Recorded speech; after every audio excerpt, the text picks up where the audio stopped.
Good afternoon, and thank you for joining us. And once again, we are expecting President Joe Biden to address the nation this afternoon about what's going on in Afghanistan, the Taliban taking control of that country. And of course, we will bring you the president's address just as soon as it begins. Meanwhile, we want to get you, okay, the president is now ready. We'll take you to Washington. This is an NBC News special report. Here's Lester Holt. We're coming on the air just moments before President Joe Biden will address the nation on Afghanistan, where scenes of chaos have been unfolding at the airport in Kabul. The situation there turning deadly as the U.S. works to quickly evacuate Americans and endangered allies. We have seen images like this, crowds swarming the tarmac, some even clinging to aircraft as they taxi for takeoff. It happens as the Taliban takes over the country after U.S. troops recently pulled out from what is America's longest war. Leading our coverage in Kabul is NBC chief foreign correspondent Richard Engel. He's at the airport there. What is the situation, Richard? So, Lester, the arrival of tens of thousands of desperate Afghans who broke through security, climbed over the airport walls, slowed down the evacuation because U.S. flights weren't able to take off. They weren't able to land for fear of running over the Afghans who were trying to escape the country. But throughout the day, the U.S. military and the Taliban have been trying, not working together, but trying to accomplish the same goal, which is to clear off the runway, get those people out so that those flights can resume. Taliban wants U.S. troops out of here as well. And just a few moments ago, I heard an American transport land. So that suggests that the United States and the Taliban were able to clear out the airport and get those flights moving again. Thank you. Let's take you to the East Room of the White House. Here's the president. That have taken place in the last week and the steps we're taking to address the rapidly evolving events. My national security team and I have been closely monitoring the situation on the ground in Afghanistan and moving quickly to execute the plans we had put in place to respond to every constituency, including and contingency, including the rapid collapse we're seeing now. I'll speak more in a moment about the specific steps we're taking, but I want to remind everyone how we got here and what America's interests are in Afghanistan. We went to Afghanistan almost 20 years ago with clear goals. Get those who attacked us on September 11, 2001, and make sure al-Qaeda could not use Afghanistan as a base from which to attack us again. We did that. We severely degraded al-Qaeda in Afghanistan. We never gave up the hunt for Osama bin Laden, and we got him. That was a decade ago. Our mission in Afghanistan was never supposed to have been nation building. It was never supposed to be creating a unified, centralized democracy. Our only vital national interest in Afghanistan remains today what it has always been: preventing a terrorist attack on America's homeland. I've argued for many years that our mission should be narrowly focused on counterterrorism, not counterinsurgency or nation building. That's why I opposed the surge when it was proposed in 2009 when I was vice president. And that's why, as president, I'm adamant that we focus on the threats we face today in 2021, not yesterday's threats. Today, the terrorist threat has metastasized well beyond Afghanistan. Al-Shabaab in Somalia, al-Qaeda in the Arabian Peninsula, al-Nusra in Syria, ISIS attempting to create a caliphate in Syria and Iraq, and establishing affiliates in multiple countries in Africa and Asia. These threats warrant our attention and our resources. We conduct effective counterterrorism missions against terrorist groups in multiple countries where we don't have permanent military presence. If necessary, we'll do the same in Afghanistan. We've developed counterterrorism over-the-horizon capability that will allow us to keep our eyes firmly fixed on the direct threats to the United States and the region, and act quickly and decisively if needed. When I came into office, I inherited a deal that President Trump negotiated with the Taliban. Under his agreement, U.S. forces would be out of Afghanistan by May 1, 2021, just a little over 3 months after I took office. U.S. forces had already drawn down during the Trump administration from roughly 15,500 American forces to 2,500 troops in country. And the Taliban was at its strongest militarily since 2001. The choice I had to make as your president was either to follow through on that agreement or be prepared to go back to fighting the Taliban in the middle of the spring fighting season. There would have been no ceasefire after May 1. There was no agreement protecting our forces after May 1. There was no status quo of stability without American casualties after May 1. There was only the cold reality of either following through on the agreement to withdraw our forces or escalating the conflict and sending thousands more American troops back into combat in Afghanistan, lurching into the third decade of conflict. I stand squarely behind my decision. After 20 years, I've learned the hard way that there was never a good time to withdraw U.S. forces. That's why we're still there. We were clear-eyed about the risk. We planned for every contingency, but I always promised the American people that I would be straight with you. The truth is, this did unfold more quickly than we had anticipated. So what's happened? Afghanistan political leaders gave up and fled the country. The Afghan military collapsed, sometime without trying to fight. If anything, the developments of the past week reinforced that ending U.S. military involvement in Afghanistan now was the right decision. American troops cannot and should not be fighting in a war and dying in a war that Afghan forces are not willing to fight for themselves. We spent over $1 trillion. We trained and equipped an Afghan military force with some 300,000 strong, incredibly well equipped, a force larger in size than the militaries of many of our NATO allies. We gave them every tool they could need. We paid their salaries, provided for the maintenance of their Air Force, something the Taliban doesn't have. Taliban does not have an Air Force. We provided close air support. We gave them every chance to determine their own future. We could not provide them was the will to fight for that future. There's some very brave and capable Afghan special forces units and soldiers. But if Afghanistan is unable to mount any real resistance to the Taliban now, there is no chance that 1 year, 1 more year, 5 more years, or 20 more years of U.S. military boots on the ground would have made any difference. And here's what I believe to my core.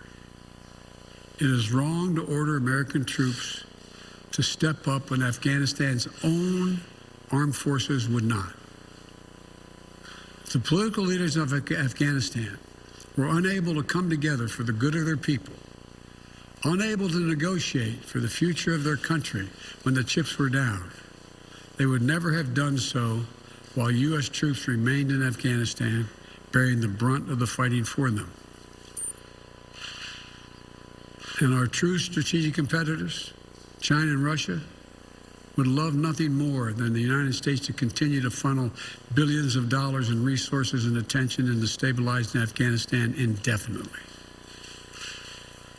When I hosted President Ghani and Chairman Abdullah at the White House in June, and again when I spoke by phone to Ghani in July, we had very frank conversations. We talked about how Afghanistan should prepare to fight their civil wars after the U.S. military departed, to clean up the corruption in government so the government could function for the Afghan people. We talked extensively about the need for Afghan leaders to unite politically. They failed to do any of that. I also urged them to engage in diplomacy, to seek a political settlement with the Taliban. This advice was flatly refused. Mr. Ghani insisted the Afghan forces would fight, but obviously he was wrong.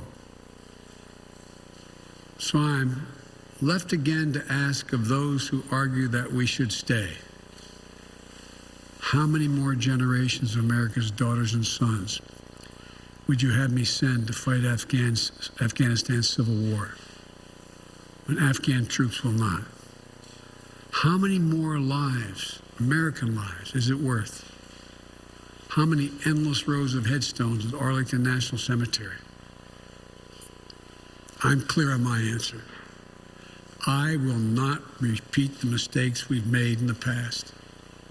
Mistake of staying and fighting indefinitely in a conflict that is not in the national interest of the United States, of doubling down on a civil war in a foreign country, of attempting to remake a country through the endless military deployments of U.S. forces. Those are the mistakes we cannot continue to repeat because we have significant vital interest in the world that we cannot afford to ignore. I also want to acknowledge how painful this is to so many of us. The scenes we're seeing in Afghanistan, they're gut-wrenching, particularly for our veterans, our diplomats, humanitarian workers, for anyone who has spent time on the ground working to support the Afghan people, for those who have lost loved ones in Afghanistan, and for Americans who have fought and served in the country, serve our country in Afghanistan. This is deeply, deeply personal. It is for me as well. I've worked on these issues as long as anyone. I've been throughout Afghanistan during this war, while the war was going on, from Kabul to Kandahar to the Kunar Valley. I've traveled there on 4 different occasions. I met with the people. I've spoken to the leaders. I spent time with our troops, and I came to understand firsthand what was and was not possible in Afghanistan.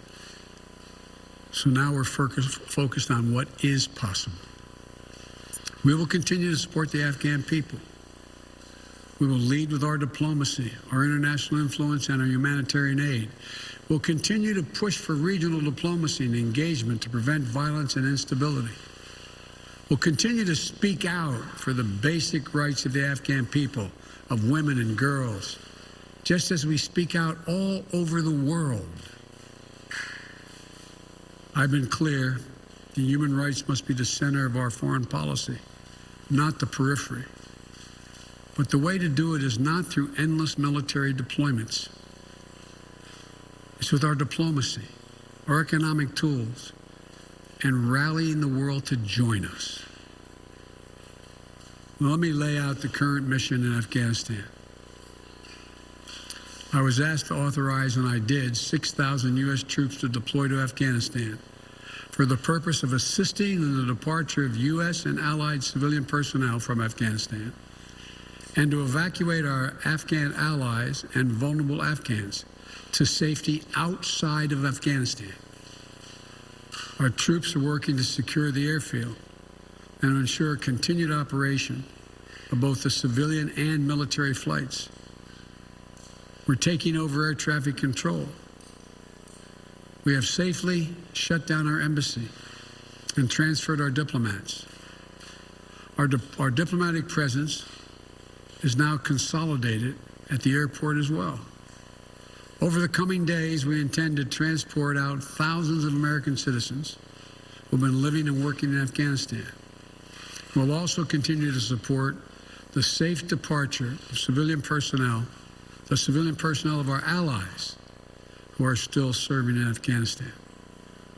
Operation Allies Refugee, which I announced back in July, has already moved 2,000 Afghans who are eligible for special immigration visas and their families to the United States. In the coming days, the U.S. military will provide assistance to move more SIV-eligible Afghans and their families out of Afghanistan. We're also expanding refugee access to cover other vulnerable Afghans who worked for our embassy, U.S. non-governmental agencies, or U.S. non-governmental organizations, and Afghans who otherwise are at great risk in U.S. news agencies. I know there are concerns about why we did not begin evacuating Afghans civilians sooner.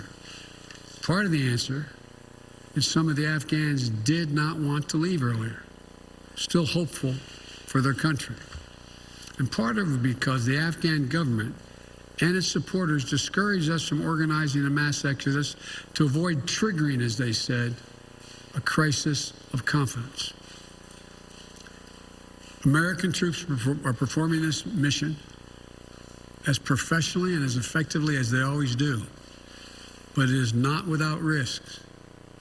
As we carry out this departure, we have made it clear to the Taliban, if they attack our personnel or disrupt our operation, the U.S. presence will be swift and the response will be swift and forceful. We will defend our people with devastating force if necessary. Our current military mission will be short in time, limited in scope, and focused in its objectives. Get our people and our allies as safely as quickly as possible. And once we have completed this mission, we will conclude our military withdrawal. We will end America's longest war after 20 long years of bloodshed. The events we're seeing now are sadly proof that no amount of military force would ever deliver a stable, united, secure Afghanistan, as known in history as the graveyard of empires. What's happening now could just as easily happen 5 years ago or 15 years in the future. You have to be honest. Our mission in Afghanistan is taking many missteps, made many missteps over the past 2 decades. I'm now the 4th American president to preside over war in Afghanistan, 2 Democrats and 2 Republicans. I will not pass this responsibility on to a 5th president. I will not mislead the American people by claiming that just a little more time in Afghanistan will make all the difference. Nor will I shrink from my share of responsibility for where we are today and how we must move forward from here. I am President of the United States of America, and the buck stops with me. I'm deeply saddened by the facts we now face, but I do not regret my decision to end America's warfighting in Afghanistan and maintain a laser focus on our counterterrorism missions there and other parts of the world. Our mission to degrade the terrorist threat of al-Qaeda in Afghanistan and kill Osama bin Laden was a success. Our decades-long effort to overcome centuries of history and permanently change and remake Afghanistan was not, and I wrote and believed it never could be. I cannot and will not ask our troops to fight on endlessly in another country's civil war, taking casualties, suffering life-shattering injuries, leaving families broken by grief and loss. This is not in our national security interest. It is not what the American people want. It is not what our troops, who have sacrificed so much over the past 2 decades, deserve. I made a commitment to the American people when I ran for president that I would bring America's military involvement in Afghanistan to an end. While it's been hard and messy, and yes, far from perfect, I've honored that commitment. More importantly, I made a commitment to the brave men and women who serve this nation that I wasn't going to ask them to continue to risk their lives in a military action that should have ended long ago. Our leaders did that in Vietnam when I got here as a young man. I will not do it in Afghanistan. I know my decision will be criticized, but I would rather take all that criticism then pass this decision on to another president of the United States, yet another one, a fifth one. Because it's the right one, it's the right decision for our people, the right one for our brave service members who risk their lives serving our nation. And it's the right one for America. Thank you. May God protect our troops, our diplomats, and all brave Americans serving in harm's way.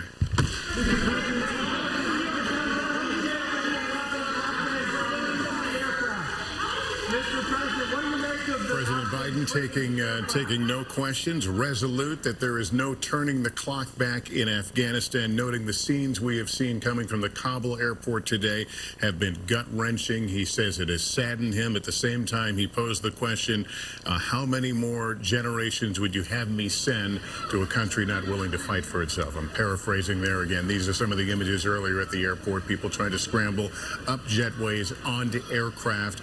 As we reported a few minutes ago, some movement of aircraft now taking place at the Kabul airport. Let's bring in NBC News White House correspondent Kelly O'Donnell. Kelly, tell us into what led up to that address today. Well, so much pressure building on the president to make these remarks. And what we saw was a president defiant against his critics in both parties about his decision, doubling down on his call to withdraw U.S. troops, also acknowledging that he did not and his advisors did not fully appreciate how quickly Afghanistan would fall to the Taliban. What the president did not do is explain why this has been such a devastating unfolding at the airport and what he will do right now. Well, you've been watching President Joe Biden speaking about the Taliban having seized control once again of Afghanistan and now the capital, Kabul. Evacuations of U.S. citizens and Afghan citizens who've worked for the United States moving very slowly. All of this 20 years after U.S. forces began Operation Enduring Freedom. 1,000 extra troops have been sent to help safeguard the Kabul airport as U.S. forces evacuate. President Biden explained his main goal for the American presence in Afghanistan. Our mission in Afghanistan was never supposed to have been nation building.